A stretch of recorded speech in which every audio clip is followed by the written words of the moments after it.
Welcome to the maths zone. Hello guys, मेरा नाम है हुनरदीप सिंह और मैंने बीएससी ऑनर्स इन मैथमेटिक्स की हुई है फ्रॉम संस्कृति कॉलेज राजस्थान यूनिवर्सिटी। आज का टॉपिक है व्हाट इज़ पाई। सो देखते हैं। उससे पहले हमें पाई के बारे में आपको बताने से पहले सर्कल के बारे में सब कुछ पता होना चाहिए, ठीक है। So what is circle? We've learned a lot about geometry so far, but there's one really important geometric shape that we still need to cover, and that shape is a circle.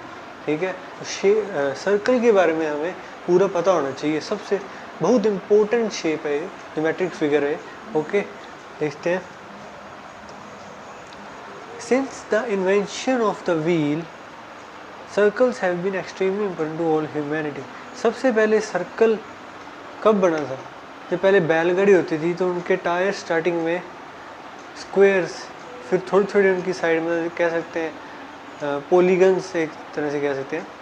फिर धीरे धीरे उन्हें पता लगा, फिर वो circle की shape ले गया, एक व्हील बनाया उन्होंने, ठीक है। तो वहाँ से स्टार्ट हुआ है। Since the invention of the wheel, circles बहुत इम्पोर्टेंट है ह्यूमंस के लिए। In fact you probably see circles almost everywhere you turn. Okay, अब आगे देखते हैं। But mathematically what is a circle? Mathematically circle क्या है वो देखते हैं।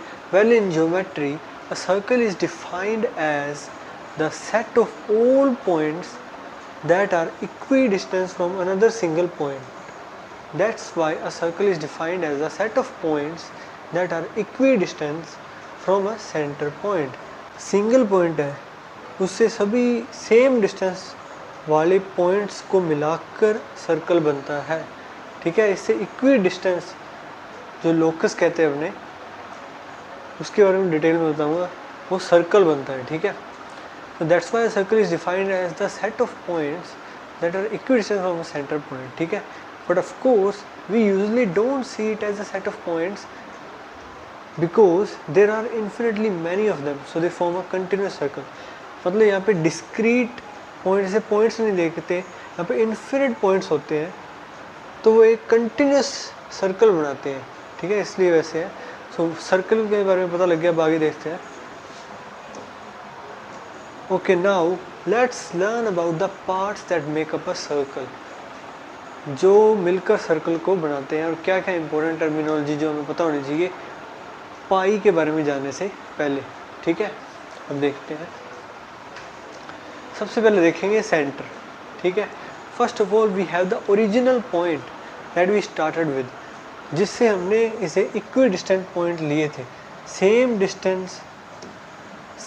डिस्टेंस वाले पॉइंट्स को मिलाकर ही सर्कल बनता है। ये सेम डिस्टेंस है। किससे सेम डिस्टेंस? एक पॉइंट, ओरिजिनल पॉइंट लिया था, उसे कहते हैं centre. That's called the centre और the origin of the circle, ठीक है। ये था सेंटर। अब आगे देखते हैं।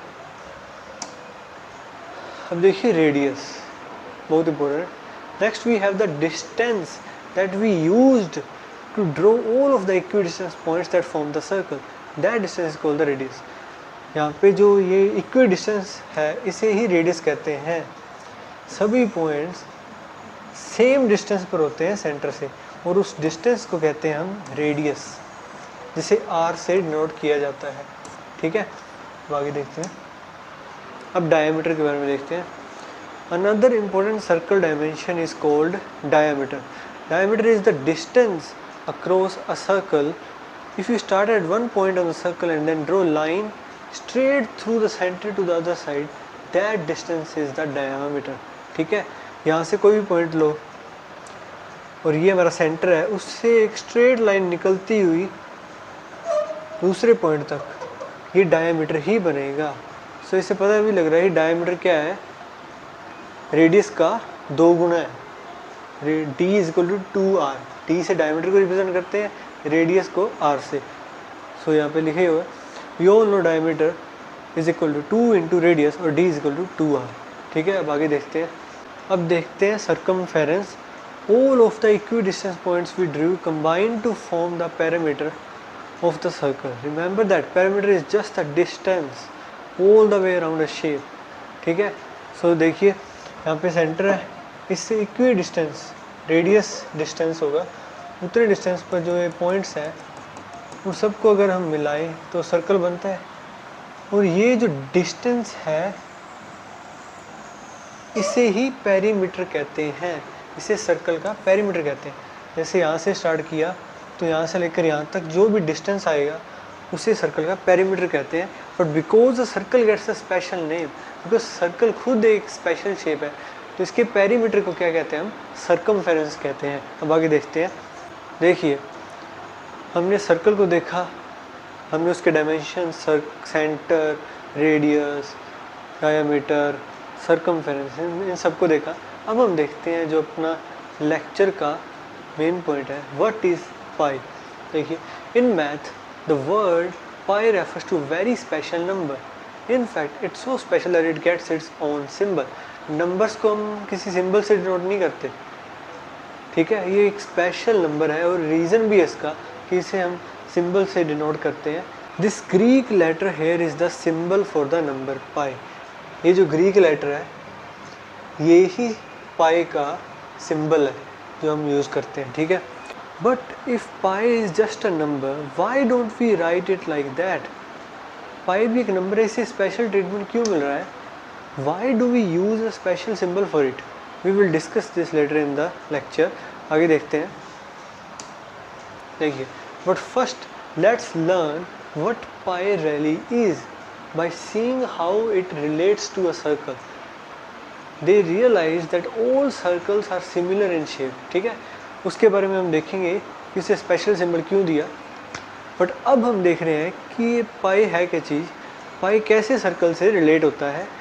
They realize that all circles are similar in shape. सारे के सारे सर्कल्स सिमिलैरिटी रखते हैं, सिमिलर शेप्स होते हैं, ये पता लगा अपने को।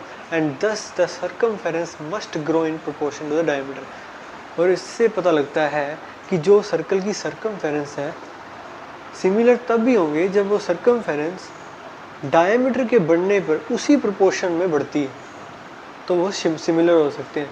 तो इससे हमें पता लगा कि circumference must grow in proportion to the diameter.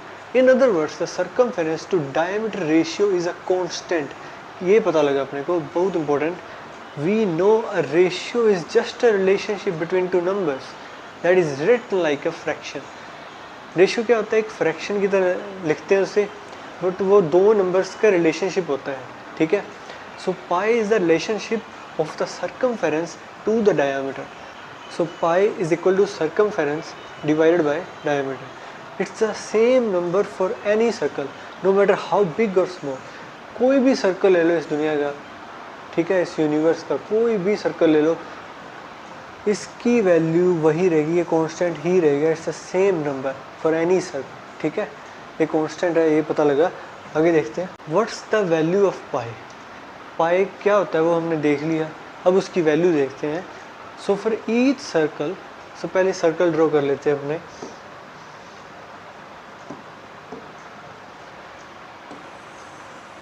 ये देखिए मैं सर्कल बनाया, अब इसका डायमीटर बनाते हैं। इसका सेंटर हो गया, इससे निकलने वाला, ठीक है, ये होगा डायमीटर। अब देखिए for each circle if we start at the top, यहाँ से अगर स्टार्ट करते हैं, and wrap the diameter around the circumference, इसको हम उठाकर यहाँ से यहाँ पे लगाते हैं डायमीटर को, ठीक है। We see that one diameter is not enough. एक डायमीटर इसे पूरे को रैप नहीं कर सकता, ठीक है। 3 diameters are almost enough. 3 diameters यहाँ तक पहुँच जाते हैं, बिल्कुल थोड़ा सा बचता है, ठीक है। So 3 diameters are almost enough, but it looks like we are going to need just a little bit more to form a full circumference. That little bit more turns out to be about 0.14 times diameters, ठीक है। That means that it takes 3.14 diameters to equal 1 circumference for any circle. ये छोटा सा space बचा है, ये diameter का क्या है 0.14 टाइम्स, सो टोटल होकर 3.14 पाई की वैल्यू पता लगती है, बट ये राउंड ऑफ है, आगे देखेंगे। सो इतने डायमीटर को इससे रैप करने पर पूरा सर्कमफेरेंस ढक लेता है, ठीक है। So that means it takes 3.14 diameters to equal 1 circumference for any circle, किसी भी सर्कल में, बिग और small. So 3.14 diameters is equal to 1 circumference. Value of pi is equal to 3.14। अब आगे देखते हैं, but pi is a little more complicated than that. 3.14 is really just pi rounded off to 2 decimal places. सिर्फ 2 decimal places तक round of की value हमने अभी बताई है। And we actually have to round off pi because it's a type of number that's called irrational. इसे क्यों round of करके हम ज़्यादातर प्रॉब्लम सॉल्व करते हैं? बिकॉज ये एक इर्रेशनल नंबर है। इर्रेशनल नंबर कौन से होते हैं? जो जिनको हम p बाई क्यू की फॉर्म में नहीं लिख सकते, जिसमें p और q इंटीजर्स होते हैं और q नॉट जीरो होता है, ठीक है। और इर्रेशनल नंबर की क्या प्रॉपर्टी होती है कि वो क्या होते हैं? Non terminating, non repeating decimals होते हैं। नॉन टर्मिनेटिंग का मतलब होता है कि उनमें डेसिमल एक्सपेंशन, जो इसका डेसिमल है वो मतलब कहीं रुकता नहीं है, चलता जाता है कंटिन्यूसली। और नॉन रिपीटिंग, उसमें कोई पैटर्न भी नहीं आता, कोई सेम वैल्यू बार बार आती रहे, तो उसे रैशनल बनाया, मतलब रैशनल होता है वो, तो ठीक है। So this is irrational. So pi irrational पाया गया, सो इसीलिए हम इसे 2 पॉइंट तक हम इसे राउंड ऑफ कर लेते हैं। And irrational number has decimal digits that never end and never repeat. Okay, अब आगे देखते हैं।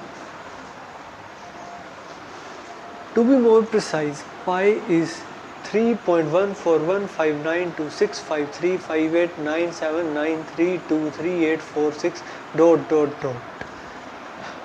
ठीक है। इसमें कोई भी पैटर्न नहीं दिखता कि कोई भी, अगर मान लो कि यही डिजिट पूरी यहाँ पे रिपीट होती जाती तो वो एक रैशनल नंबर होता है, ठीक है। उसे p बाई क्यू की फॉर्म में लिख सकते हैं हम। इसमें कोई भी पैटर्न नहीं है, कोई भी वैल्यू लगातार वही रिपीट हो रही हो, ऐसे नहीं है। ये चलता रहता है इन्फिनिट तक, ठीक है।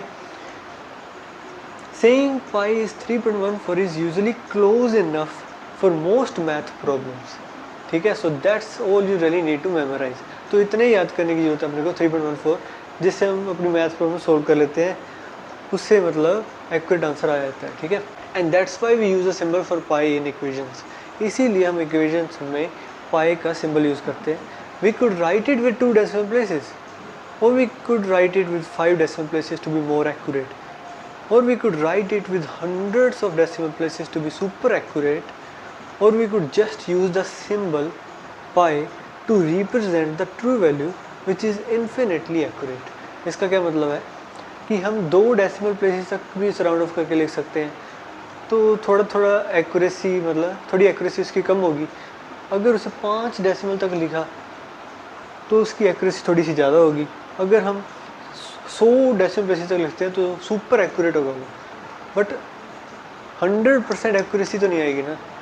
और we could just use a symbol pi, और हम अगर इसकी बजाय हम एक सिंबल इंट्रोड्यूस कर देते हैं पाई, ठीक है, जिसे हम पाई कह रहे हैं, एक सिंबल ग्रीक लेटर, इसे पाई इंट्रोड्यूस कर दिया है, तो ये हम इक्वेशंस में अपने क्वेश्चंस में लिखेंगे तो ये इन्फिनिटली एक्यूरेट होगा, 100% एक्यूरेट होगा, बिकॉज हमने कोई यहाँ पे डेसिमल प्लेसेस लिखे ही नहीं है वैसे, ठीक है।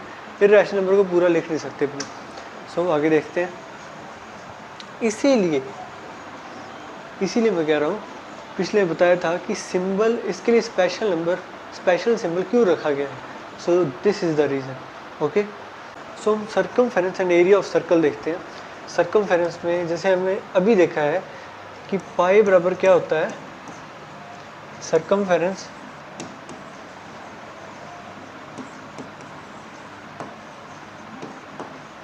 अपॉन में डायामीटर।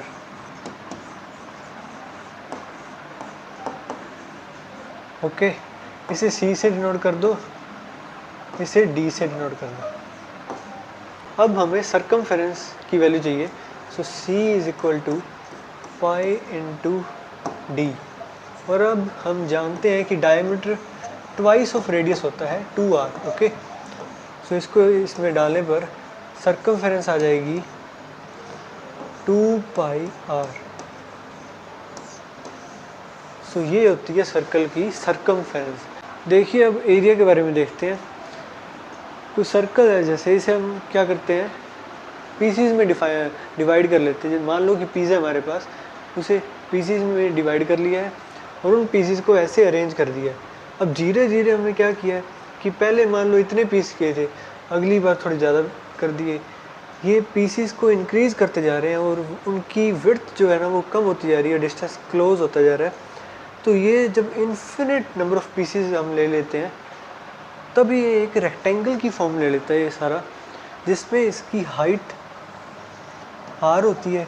आर कैसे आई? बिकॉज ये देखो, और यही तो रेडियस होती है, तो ये आर इसकी हाइट होगी। विड्थ कितनी होगी वो बताओ? आप कहोगे कि ये तो सरकमफेरेंस है, सरकमफेरेंस सबकी सरकमफेरेंस है, ये तो 2 पाई आर होगी। नहीं, आधी सरकमफेरेंस इधर है, तो ये तो सिर्फ आधी हुई, तो ही हमने लिखा है यहाँ पे इसकी विड्थ पाई आर, सरकमफेरेंस की आधी इसकी विड्थ होगी। और रेक्टेंगल के एरिया का फॉर्मूला क्या होता है? लेंथ इंटू ब्रेड्थ, ठीक है। So r into pi r that will become pi r square. So इसका एरिया क्या हो जाएगा सर्कल का? Pi r square. इस तरह से हम सर्कमफेरेंस और एरिया को समझ सकते हैं। अब आगे देखते हैं। देखिए, pi is crucial in math for many reasons because you can't really do anything with circles if you don't know about pi, and circles are everywhere. So pi बहुत crucial है मैथमेटिक्स में, क्योंकि सर्कल्स हर जगह पाए जाते हैं और without पाई तुम सर्कल के साथ कुछ भी नहीं कर सकते, ठीक है। और दूसरा पॉइंट देखते हैं, पाई इज़ नॉट इक्वल टू 22/7। बहुत मिसकंसेप्शन है इस पॉइंट का, मोस्ट इम्पोर्टेंट पॉइंट स्टूडेंट्स के बीच में इसका बहुत बड़ा मिसकंसेप्शन है। वो 22/7 को ही पाई मान लेते हैं। ये एक रैशनल नंबर है, ये एक इरेशनल नंबर है। एक रैशनल नंबर इरेशनल नंबर के बराबर कैसे हो सकता है? ये तो सिर्फ उसकी कैलकुलेशंस में इजी करने के लिए दिया गया है। 22/7 एक रैशनल नंबर है, उसकी वैल्यू 3.14 और समथिंग होती है। पाई की भी यहाँ से स्टार्ट होती है, बट ये टर्मिनेट हो जाता है तो रैशनल नंबर बन जाता है। ये नॉन टर्मिनेटिंग होता है तो ये रैशनल नंबर है। ये दोनों बराबर नहीं होते हैं। जैसे अगर कोई इक्वेशन में हम x की वैल्यू निकाल रहे हैं मान लो, तो हम इधर से इसे और इसे काट दें, ये गलत होगा, क्योंकि पाई और 22/7 सेम नहीं है। कैलकुलेशंस को इजी करने के लिए हम पाई को 22/7 ले लेते हैं, जिससे हमारा आंसर इजी निकलता है। और वो भी मतलब एक्यूरेट कह सकते हैं हम, कुछ हद तक एक्यूरेट होता है, बट ये दोनों बराबर नहीं होते, पाई और 22/7, ठीक है। आगे देखते हैं। अब कुछ इंटरेस्टिंग फैक्ट्स देखते हैं पाई के बारे में। देखिए, पहला interesting fact, which day is the pi day, why that day? Because pi की वैल्यू क्या होती है? 3.14159 ... ठीक है। तो 3 हो गया मार्च, 14th इसकी डेट, और यहाँ से टाइम ले लिया गया। इस चीज़ को हमने क्या रख दिया है? पाई डे रख दिया है, दैट इज़ वाई। ओके, अब देखते हैं इंटरेस्टिंग फैक्ट 2। इसमें देख सकते हैं कि एक स्ट्रेंज कोइंसिडेंस हुआ है। जो पाई डे है 14 मार्च को मनाया जाता है, उसी दिन एल्बर्ट आइंस्टाइन का जन्म हुआ था और उसी दिन स्टीफन हॉकिंग की डेथ हुई थी। मोस्ट फेमस साइंटिस्ट में से दोनों हैं। एल्बर्ट आइंस्टाइन का बर्थ 14 मार्च को हुआ था, स्टीफन हॉकिंग की डेथ हुई थी 14 मार्च को, तो ये पाई डे पर हुई थी। सो ये एक छोटा सा स्ट्रेंज कोइंसिडेंस है जो मैंने बताया आपको। आगे देखते हैं। Interesting fact 3, every phone number, code, your ATM card pin etcetera all lies within pi. कोई भी फ़ोन नंबर ले लो, आपका फ़ोन नंबर ले लो, कोई भी कोड ले लो, किसी भी ATM कार्ड की पिन ले लो, वो सारी चीज़ें पाई में आती हैं। कैसे? क्योंकि पाई क्या है, मैंने बताया था, एक इरेशनल नंबर है। 3.14 चलता रहता है, उसमें मतलब कोई पैटर्न नहीं देखने को मिलता। उसमें हर एक फ़ोन नंबर की डिजिट आती है, हर एक फ़ोन नंबर भी आता है, कोड भी आएगा उसमें, ATM कार्ड की पिन्स भी आएंगे उनमें। तो हर टाइप की चीज़ें सारी पाई में लाई करती हैं। ये भी एक इंटरेस्टिंग फैक्ट था। So thank you. आज का लेक्चर यहीं ख़त्म होता है। हमने व्हाट इज़ मैथमेटिक्स पढ़ लिया, देन इज़ मैथ्स इन्वेंटेड और डिस्कवर्ड पढ़ लिया, देन ब्रांचेज ऑफ मैथमेटिक्स, फिर डिवीज़न बाय जीरो पढ़ा है। अब हमने पढ़ लिया व्हाट इज़ पाई। तो इसके बाद भी कई चीज़ें जो मैं आपको बताने वाली हैं, वो सारे इंपॉर्टेंट अमेजिंग लेक्चर्स लाऊंगा। कमेंट में ज़रूर बताना कि ये लेक्चर कैसा लगा। अगर अच्छा लगा तो लाइक शेयर और सब्सक्राइब कर देना और नोटिफिकेशन की घंटी दबा देना, जिससे आपके पास मेरे वीडियोस का नोटिफिकेशन आपके पास आता रहे। ठीक है, सो बाय।